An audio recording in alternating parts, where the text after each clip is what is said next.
नाशिकमध्ये होणाऱ्या कुंभमेळ्याची जोरदार तयारी सुरू असून येथील तपोवनातील जागा साधू महंतांना राहण्यासाठी तयार केली जाणार आहे। त्यासाठी येथील झाडांची कत्तल केली जाणार आहे। यावरूनच आता मंत्री नितेश राणेंनी विरोध करणाऱ्या राजकीय मंडळी, मनोरंजन क्षेत्रातील कलाकारांसह पर्यावरण प्रेमींना टोला लगावत सवाल उपस्थित केला आहे।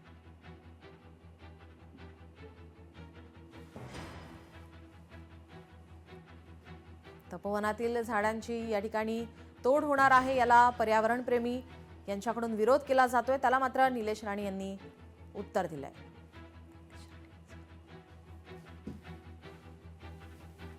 सयाजी शिंदेना सांगा ना, ईदच्या टायमाला जाऊन थोडे 5 बकरे माझे वाचव सांग ना, ते रक्त जे वाहतंय हा त्यांना सांग ना, एवढे मोठे कलाकार आहेत, हा मोठे मोठे पिक्चर ते देतात, मिठी मारा ना तिथे जरा बकऱ्याला जाऊन, हा दाखवा त्याचा एक फोटो असे देतील, मिठी मारा बकऱ्याला जाऊन जरा।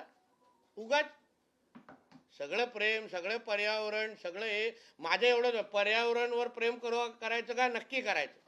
आपल्याला झाडं पाहिजे तो फुल स्टॉप, पण तेच प्रेम त्याच्या टायमाला दाखवा, बकरीच्या टायमाला दाखवा, मला काही प्रॉब्लेम नाही। ईदच्या टायमाला दाखवा, दुसऱ्या टायमाला काही प्रॉब्लेम नाही। लोकशाही मराठी ऐका, पहा, जागरूक रहा।